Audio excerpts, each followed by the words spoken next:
నమస్తే, welcome to నీ TV Telugu. Andhra ప్రజల చూపు భారతీయ జనతా పార్టీ వైపు అని ఇప్పుడు రాజకీయ వర్గాల్లో ఒక చర్చ బాగా జరుగుతుంది. కాస్త ఇది వినడానికి ఆశ్చర్యంగా ఉండొచ్చు, కానీ వాస్తవం.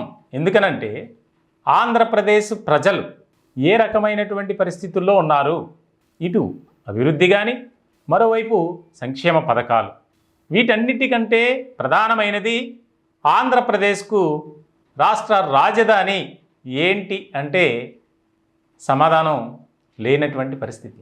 ఇలాంటి నేపథ్యంలో ఆంధ్రప్రదేశ్లో ఒక రకమైనటువంటి వైబ్రేషన్స్ తీసుకొచ్చాయి కూటమికి సంబంధించినటువంటి పార్టీ, మూడు పార్టీలు: Telugu Desam party, Bharatiya Janata party, Janasena party. ఇటువంటి క్రమంలో ఈ మూడు పార్టీలు కలిసి ఆంధ్రప్రదేశ్లో ప్రజాపాలన అందించాలి అనే దిశగానే అడుగులు వేస్తున్నట్లు ఒక ప్రకటన చేశారు. మంత్రివర్గం అంతా ప్రమాణ స్వీకార కార్యక్రమం కూడా ఎంతో ఘనంగా వైభవంగా నిర్వహించుకున్నారు. ఇప్పుడంతా వాట్ నెక్స్ట్ అనేది కీలకమైనటువంటి పరిస్థితి. ఏం చేయాలి, అభివృద్ధి ఎలా చేయాలి, సంక్షేమ పథకాలు ఏం అందించాలి, ఇచ్చినటువంటి హామీలు కానీ వాగ్దానాలు కానీ ప్రాధాన్యత క్రమంలో నెరవేర్చుకుంటూ రావాలి. ఇటువంటి సందర్భంలో గతంలో అమరావతి రాజధాని శంకుస్థాపనకు వచ్చినటువంటి ప్రధాని మోదీ ఇప్పుడు మళ్ళీ ప్రధాని అయ్యారు. అలాగే కూటమిలో భాగంగా తెలుగుదేశం పార్టీకి సంబంధించినటువంటి ముఖ్యమైనటువంటి నాయకుడు ఆంధ్రప్రదేశ్కు రాష్ట్ర ముఖ్యమంత్రిగా స్వీకరించారు బాధ్యతలు. ఇలాంటి క్రమంలో ఖచ్చితంగా కేంద్రం నుంచి ఆంధ్రప్రదేశ్కు ఎక్కువగా సపోర్ట్ ఉండాలి కూడా. ఎందుకనంటే అమరావతి రాజధానిగా ప్రకటిస్తూ నిర్ణయం తీసుకుని దానికి శంకుస్థాపన చేసి దాని అభివృద్ధి కోసం ఎంతోమంది రైతులు భూములిచ్చి అది ఏమైపోతుందో తెలియనటువంటి పరిస్థితుల్లో, అయోమయంలో, గందరగోళ పరిస్థితుల నేపథ్యంలో చాలామంది రైతన్న గుండె ఆగిపోయినటువంటి పరిస్థితి. సో ఇలాంటి సందర్భంలో ఒక ముఖ్యమైనటువంటి అంశంగా ఆంధ్రప్రదేశ్ రాష్ట్ర రాజకీయాల్లో మారబోతుంది. ఎందుకనంటే డబుల్ ఇంజిన్ గవర్నమెంట్ అన్న మాట ఇప్పుడు రాజకీయ వర్గాల్లో ఎక్కువగా వినిపించేటువంటి సందర్భం. సో కేంద్రంలో మా ప్రభుత్వమే, రాష్ట్రంలో మా ప్రభుత్వమే. అదే వాస్తవానికి కూటమి ప్రభుత్వం కాబట్టి, కూటమిలో బీజేపీ ఒక భాగం కాబట్టి వాళ్ళ చెప్పుకుంటారు. ఖచ్చితంగా కేంద్రం నుంచి నిధులు తీసుకురావాలి రాష్ట్ర అభివృద్ధి కోసం, అలాగే రాష్ట్ర ప్రజల ప్రయోజనార్థం. ఇక్కడ ముఖ్యమైనటువంటి అంశంగా దీన్ని తీసుకోవాలి. వాస్తవంగా ఆంధ్రప్రదేశ్లో కాషాయ పార్టీ కంటే భారతీయ జనతా పార్టీకి ప్రజల్లో ఒక ఆదరణ కానీ అభిమానం కానీ ఏమీ లేదు, వాస్తవంగా చెప్పాలి అంటే. రాజకీయ వర్గాల్లో కూడా ఇదే చర్చ జరుగుతుంది. ఎప్పుడు పోటీ చేసినా ఒక్క స్థానం కూడా గెలుచుకోలేనటువంటి పరిస్థితి.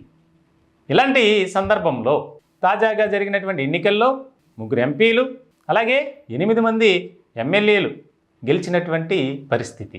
సో ఇప్పుడు కూటమి గవర్నమెంట్లో భారతీయ జనతా పార్టీ నుంచి కూడా మంత్రి పదవి వచ్చింది.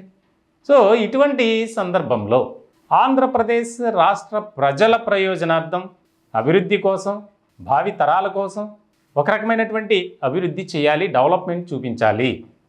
స్వయంగా ముఖ్యమంత్రిగా బాధ్యతలు స్వీకరించక ముందు నారా చంద్రబాబు నాయుడు అమరావతినే రాజధాని, విశాఖపట్నాన్ని ఆర్థికపరమైనటువంటి రాజధానిగా మేము డెవలప్ చేసుకుంటాం, అలాగే రాయలసీమ ప్రాంతాన్ని కూడా మేము సమాన రీతిలో చూస్తూ దానికోసం డెవలప్మెంట్ యాక్టివిటీస్ అనేది చేస్తాం. ఎక్కడా కూడా గతంలో వైఎస్ఆర్సీపీ చెప్పినట్లు ఆ నాయకులు ప్రగల్భాలు, ప్రకటనలు చేశారు. 3 రాజధానులు ఖచ్చితంగా చేసి తీరుతాం అని. కానీ మా పాలన, మా గవర్నమెంట్ కానీ మేము కానీ ఒకదానికే స్టిక్ ఆన్ అయి ఉన్నాం, అది అమరావతి రాజధాని. సో ఇప్పుడంతా ఒక రకమైనటువంటి చర్చ జరుగుతుంది ప్రజల్లో కానీ రాజకీయ వర్గాల్లో కానీ. గత ప్రభుత్వం మేము 3 రాజధానులు అన్నారు, ఇప్పుడు వచ్చినటువంటి ప్రభుత్వం అమరావతి రాజధాని అంటున్నారు. ఆచరణ సాధ్యమేనా? గతంలోనే అమరావతి రాష్ట్ర రాజధానిగా దానికోసం శంకుస్థాపన చేసి అక్కడి నుంచి మట్టి, ఇక్కడి నుంచి నీళ్లు తీసుకొచ్చినటువంటి ప్రధాని నరేంద్ర మోదీ ఇప్పుడు ఈ పరిస్థితుల్లో ఒక గవర్నమెంట్ అంటే డబుల్ ఇంజిన్ గవర్నమెంట్ కాబట్టి ఎలాంటి నిర్ణయం తీసుకుంటారు? కేంద్రంలో మా ప్రభుత్వమే, రాష్ట్రంలో కూడా మా ప్రభుత్వమే అని చెప్పుకుంటున్నటువంటి నాయకులు రాష్ట్రానికి సంబంధించి నిధులు ఏం తీసుకొస్తారు? తీసుకురావాలి ఖచ్చితంగా.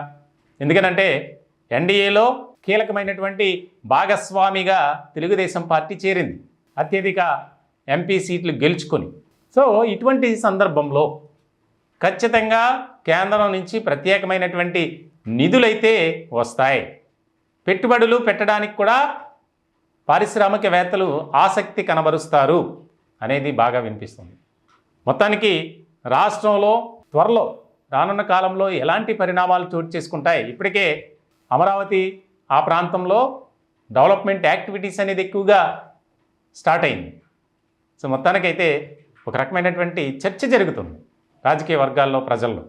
ఏం జరగబోతుంది, ఏం చేస్తారు, ఎలాంటి సంక్షేమ పథకాలని ప్రవేశపెడతారు, ఇచ్చినటువంటి హామీలు ఏవైతే ఉన్నాయో సూపర్ 6 అన్నారు, అదన్నారు, ఇదన్నారు, మరి చేస్తారా చేయరా?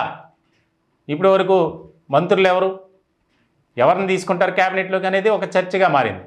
దానికి కూడా ఫుల్ స్టాప్ పడింది, ప్రమాణ స్వీకారం చేశారు. ఇప్పుడు రాష్ట్రానికి సంబంధించినటువంటి పరిపాలనపై ఫోకస్ పెట్టాలి. దీనికోసం ఎలాంటి కార్యాచరణతో ముందుకు వెళ్తారు, ఎటువంటి ప్రణాళికతో రాష్ట్రాన్ని అభివృద్ధి చేయడానికి ముందుకు వెళ్తారు అనేది చాలా ముఖ్యమైనటువంటి పరిణామంగా మారింది.